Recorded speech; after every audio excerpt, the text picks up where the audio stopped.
there are potentially billions, maybe more than $10 billion of Bill Hwang's highly levered positions yet to hit the market. Hi guys, Christian here. You probably didn't know who this guy was until a couple of days ago, but now we all know who Bill Hwang is. If you own any of these stocks, you definitely know who he is. That's right, another Black Swan event has hit the U.S. equity markets. What else can go wrong, right? We've had a pandemic. We actually had a ship get stuck in the Suez Canal. I mean, what the heck is going on? And now, check out the precipitous drop of these stocks that have happened over the last couple of days. Huge financial institutions like Goldman Sachs obviously haven't learned very much of a lesson from the last financial crisis because they let Bill way over leverage his family office. We'll listen to this short clip from CNBC, and on the other side, we'll dive deep into the numbers on how this might be a $100 billion mistake. Before we do, please make sure to smash that like button. It does wonders for the YouTube algorithm. And also, if you're new to the channel, make sure you subscribe and hit that bell notification. Now, let's dive right into the clip. The key question is how much more unwinding is there that needs to be done?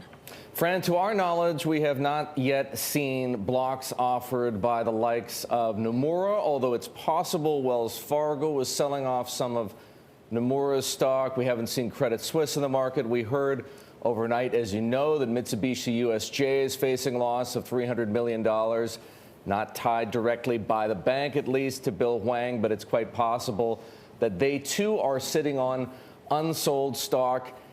In sum, Fran, there are potentially billions, maybe more than $10 billion of Bill Hwang's highly levered positions yet to hit the market.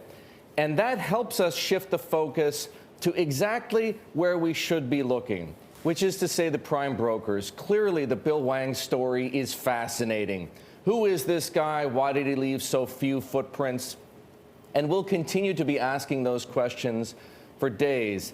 But let me just posit this, Fran, and I know it's been on your mind, Matt's mind, Kaylee's mind. How could that many prime brokers, that many, we're talking about at least a half a dozen, be so dumb as to lever up one guy all on the same stocks? This is a catastrophic failure of risk management 101. That's exactly what the risk managers are supposed to avoid. And the consequences don't just apply to the bank stocks. We all saw what happened to Nomura and Credit Suisse. Look at what happened in the market. What if you were holding Viacom on Friday and the stock traded down from 66 on Thursday afternoon to 48 on Friday morning? That's serious collateral damage, and the onus for that is on the prime brokers. What if you bought it from Viacom in the secondary at $85 and now you're looking at $45? I mean, or you bought it on Monday before they announced the convert when it was at $100. So real problems there. But Eric, I'm wondering if you or Sri or any of the team have talked to bankers who have said, look, Archegos is a huge problem, and I've done similarly structured trades for other family offices. I need to start clearing all of this out. You raise an excellent question. How widely used are these total return swaps?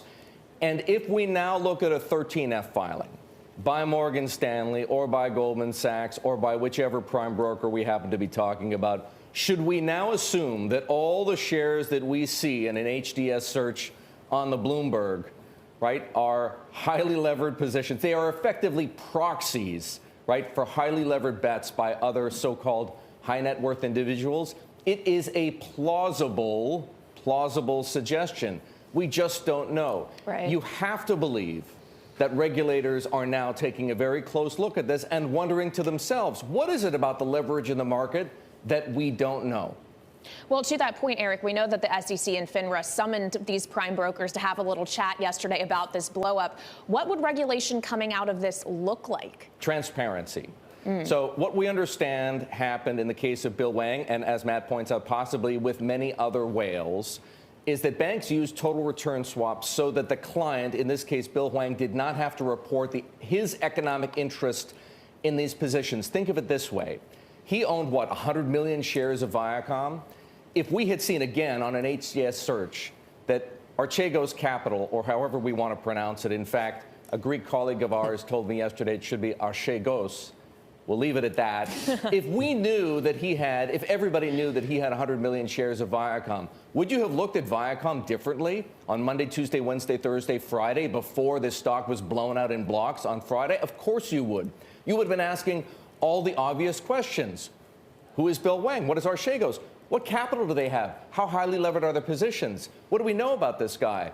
It would have been a completely different risk management calculation, as opposed to seeing Goldman and Morgan Stanley as the holders. And so to answer your question, I think it's safe to assuming is always a dangerous thing to do, but that the likely outcome of this will be more transparency in terms of reporting economic interest. So the people transacting in a stock have a better idea who the holders, who really has the economic interest, and can ask, as I say, those necessary questions. How much leverage is built into this trade? Yeah. And what might happen if things were to go as pear-shaped as they did last week? This is the what-if scenario that every investor is trying to guard against. So, what did we learn about Bill Hwang?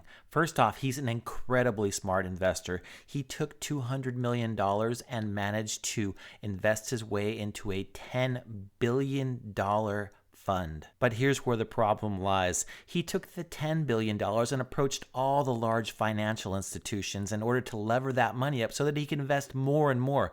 I mean, come on now, how much is enough?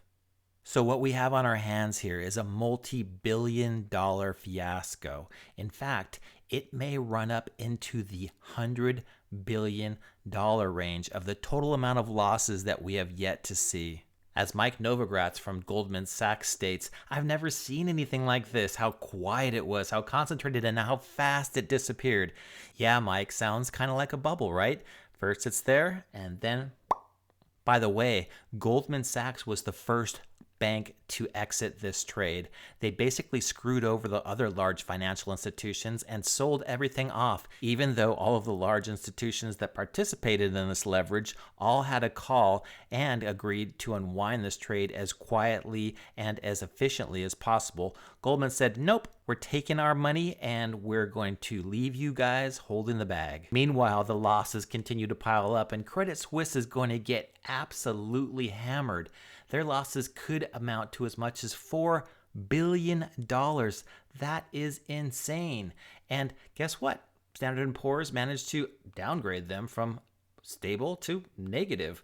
Wow, what a shocker there. Anyway, is this just another blip on the radar, or is it a black swan event that's really going to affect financial and asset prices? Please leave a comment down below. Let me know what your thoughts are. I mean, these things continue to come on faster and faster, and at some point, everything's got to hit the fan, right?